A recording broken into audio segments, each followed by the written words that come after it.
Coming up on Cannabis Coast to Coast News with Alaina Pinto this week, democracy takes another hit in the Lone Star State of Texas. An appeals court strikes down the decriminalization ordinance in Austin and San Marcos that was passed by a ballot initiative and now deemed invalid, creating even more confusion for the public and law enforcement. We talk with our man in Texas, the Jman, Joyner, for reaction. There's so much paperwork, so much time and resources that are wasted.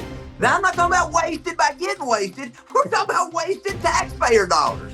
Plus, last week, Kimmy from Oklahoma told us all about a new study on the effectiveness of cannabis on cancer treatment. And now there's even more attention to that recent analysis of over 10,000 studies.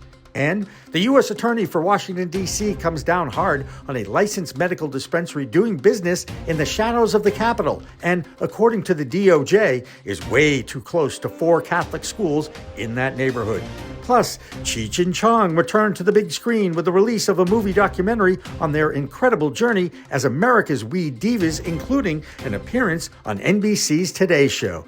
And a review of 420 sales and what impact did falling on Easter Sunday this year do to sales around the country. All that and state reports from coast to coast on Cannabis Coast to Coast News with Alaina Pinto next.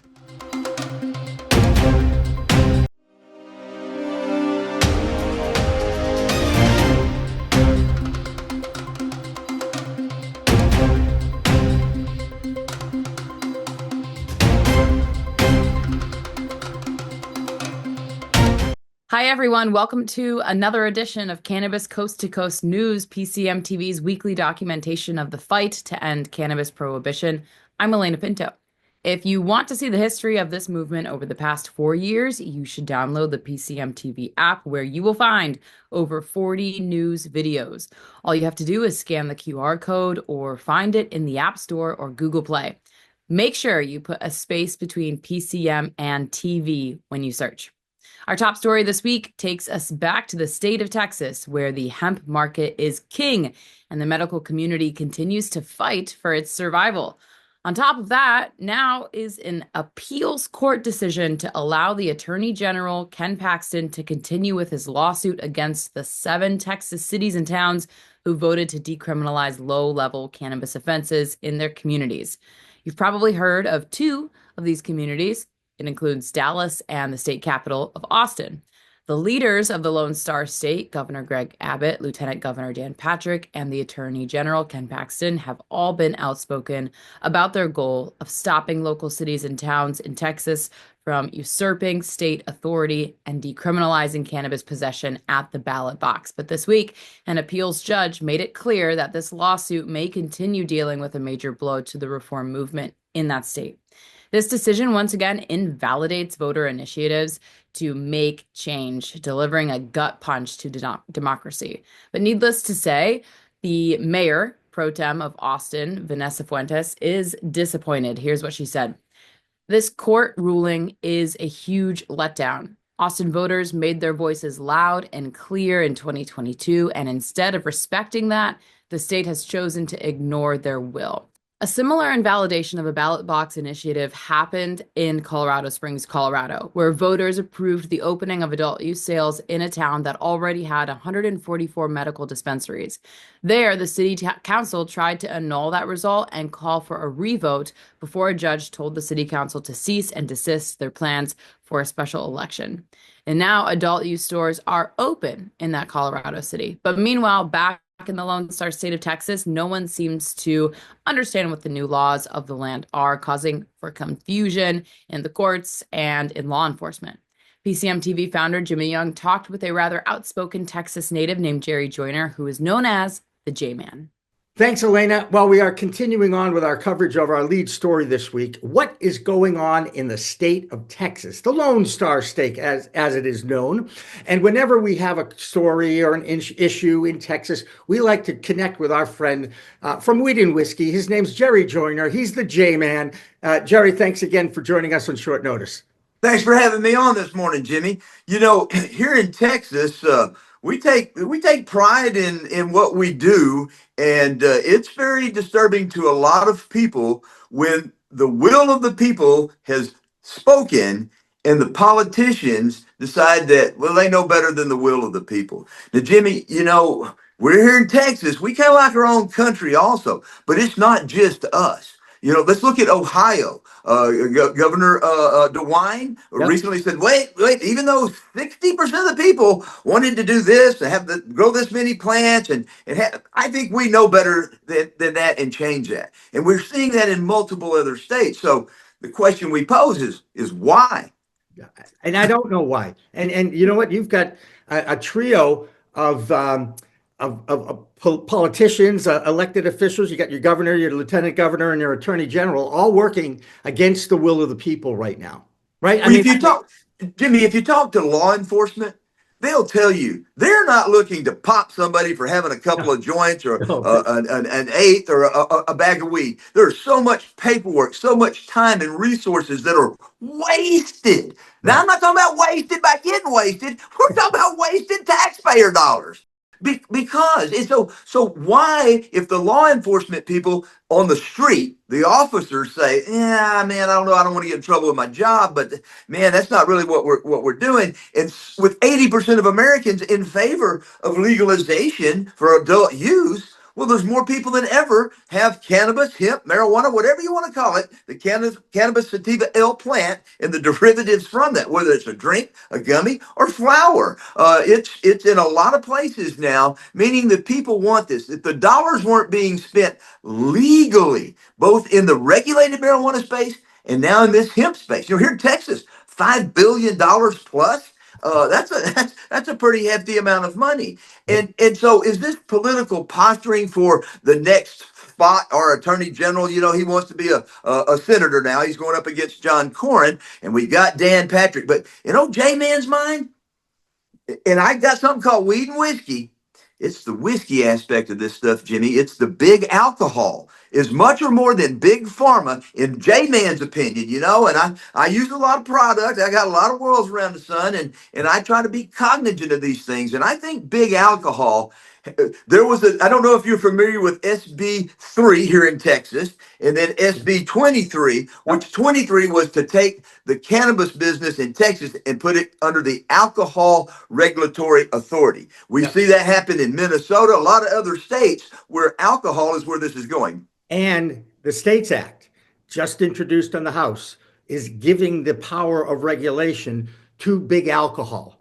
Okay, that's what it says right in the bill. And personally, if it is one regulatory body overseeing alcohol, hemp, cannabis L delta 9, all of those derivatives, that works for me.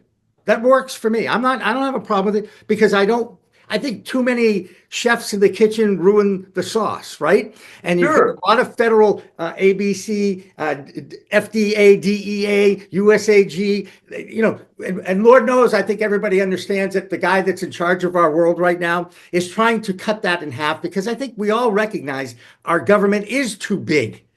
In a big picture, that may be true. But on the little side, the side where democracy is getting slapped in the face, cannabis is being used as a pawn in our political process. This is what gets me all fired up. And when I hear about things like Texas, an appellate court like this week, overturning the will of the people in Austin and San Marcos, it makes no sense to me. Then again, I see what happened in Colorado Springs, one of the, not Texas, Colorado, right? The first state, one of the two states in the union to go legal.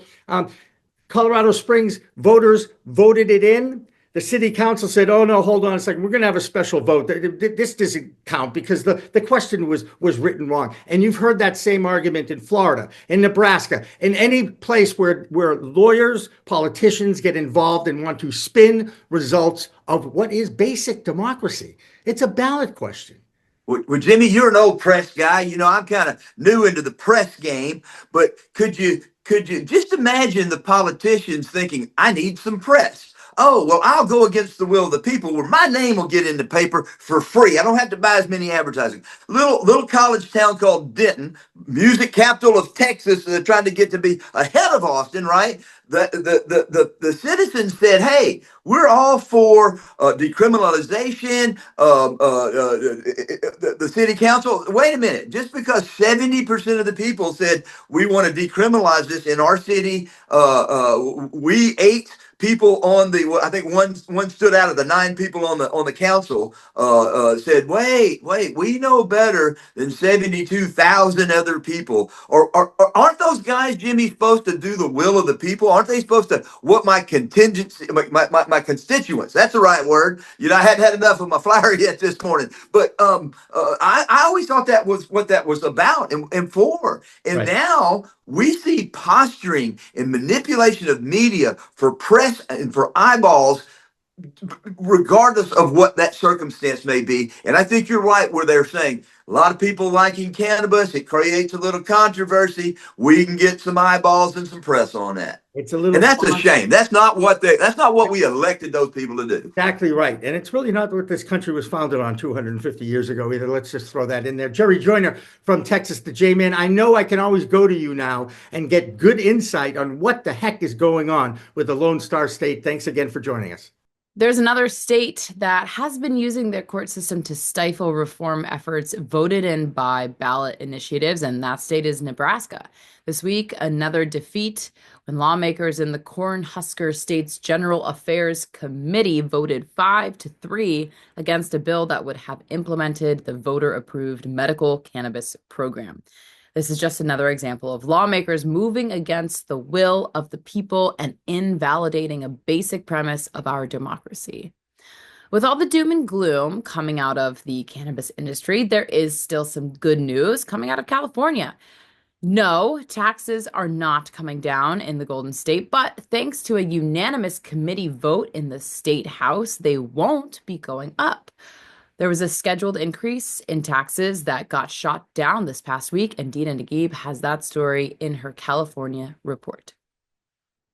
I'm Dina Nagib, Principal Consultant at Grass Goddess Consulting, here to give you the latest developments in California for Cannabis Coast to Coast News. First off, we have some good news from Sacramento, where the state's Assembly Business and Professions Committee voted 15-0 in support of Assembly Bill 564, which would prevent the excise tax hike to 19% and freeze the rate at 15%. One of the key pieces of information presented by Matt Haney, the bill's sponsor, is that only 38% of cannabis consumed in California comes from licensed legal sources, which means most people are shopping the illegal or hemp markets instead of licensed cannabis, in a large part due to overtaxation. There are still a number of hurdles for this bill to pass, but this is a step in the right direction. Next, I have an update on last week's story regarding the suspension of a testing lab's license. Bell Costa Labs is suing the Department of Cannabis Control, stating that it harmed its business by suspending its license without any formal hearing or means for the lab to contest or appeal the process. Bell Costa states that the DCC had taken no action on their renewal application filed last November and waited until weeks before their license was due to expire, when the lab was most vulnerable, to suspend their permit. In addition, Bell Costa Labs alleges that 2 competing labs are colluding to manipulate the media and the DCC to put their competition out of business. These labs, Resco Laboratories and Infinite Chemical Analysis, file lawsuits against Bell Costa alleging manipulation of results. Lots of shots fired in this one, but it's California. Is anyone surprised by all the litigation? That's it. I'm Dina Nagib for Cannabis Coast to Coast News. More note from California this week. For the first time, a legal grow facility is teaming up with a 2-star Michelin restaurant to create a new twist on farm-to-table dishes. Yes, These will be infused offerings from Sonoma Hills Farm and a specific strain called Lazy Bear Reserve. The Lazy Bear restaurant is located in San Francisco, and no, they don't deliver out of state. Back on the East Coast in Washington, D.C., there wasn't a lot of movement in reaction to the filing of the States Act 2.0 in the House of Representatives. And that's the bipartisan legalization bill we told you about last week that is being sponsored by Republican Congressman Dave Joyce out of Ohio. Instead, the focus in Washington, D.C. is on the legal medical dispensaries in the shadow of the Capitol building. There's always been an awkward acceptance of medical dispensaries in the district since approval of allowing that industry to operate without federal interference. But now that might be changing. The DOJ is taking an interest in enforcing some of that district's compliance rules that have been allowed, including the spacing of dispensaries from schools. Here's Andrew Behringer with that story. I'm Andrew Behringer with the Washington, D.C. report for Cannabis Coast to Coast News. Federal crackdown looms for a D.C. cannabis dispensary. Recently, a medical cannabis dispensary in Washington, D.C. has received a stern warning from the federal authorities, potentially signaling a shift in cannabis enforcement under the current Trump administration. The current U.S. Attorney Edward R. Martin Jr. sent a warning letter to Green Theory dispensary operators, citing potential violations of federal law despite the businesses being approved under local regulations. The central issue, Green Theory's proximity to 5 schools, including Our Lady of Victory Catholic School and the Lab School. Federal law prohibits cannabis businesses within 1,000 feet of schools, with enhanced penalties possible for violations. The situation highlights the ongoing tension between federal and local cannabis laws. While DC's regulations only prohibit dispensaries within 300 feet of schools, with exceptions for commercially zoned areas, federal standards are much stricter. This federal warning comes shortly after the White House called DC's cannabis decriminalization a failed policy, and President Trump signed an executive order aimed at beautifying DC that includes addressing drug issues.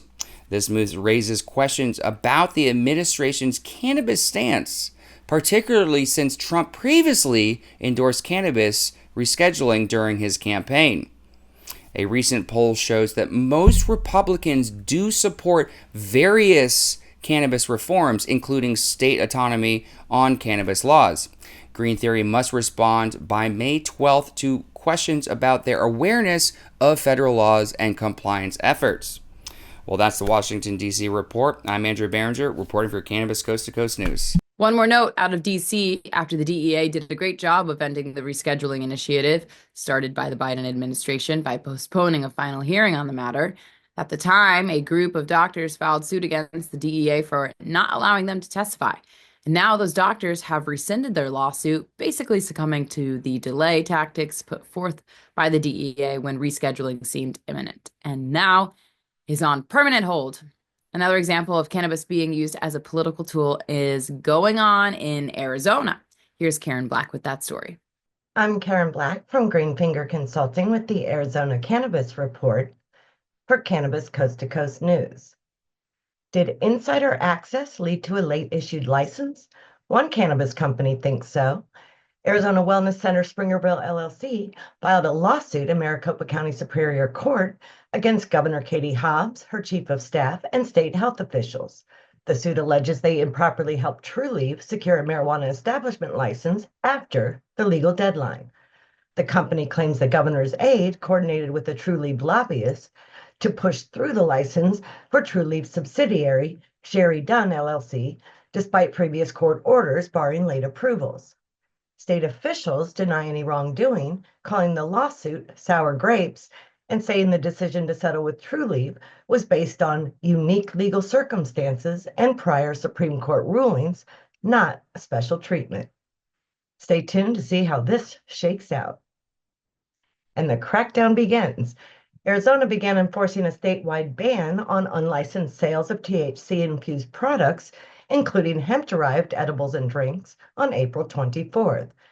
Now, only licensed dispensaries can sell these items, and violators risk fines and jail, even if the THC comes from federally legal hemp. The Arizona Dispensaries Association supports the crackdown, but the hemp industry is fighting back hard. The Hemp Industry Trade Association filed a lawsuit arguing these products are federally legal and the ban threatens thousands of jobs and hundreds of businesses. A judge declined to pause enforcement, so the ban stands for now, with the full hearing set for May 9th. In business news, Phoenix's Tilt Holdings announced its first quarter earnings call will be held May 15th, and its annual shareholders meeting is scheduled for June 17th.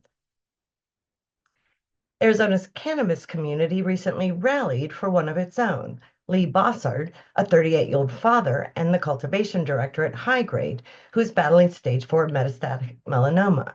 On April 27th, Willie's Taco Joint in Phoenix hosted a fundraiser donating 5% of food and drink sales to help cover Lee's medical expenses as he undergoes intensive cancer treatment while caring for his daughter with autism. Our thoughts are with Lee and his family. That's all for this week's Arizona Report. I'm Karen Black from Greenfinger Consulting reporting for Cannabis Coast to Coast News. That'll do it for the A block, but don't go away because we have quite a few more state reports to share with you, including our European report with Ben Stevens and a look back at 420 and what impact did having that cannabis celebration fall on Easter Sunday have on sales. Cannabis Coast to Coast News continues after this.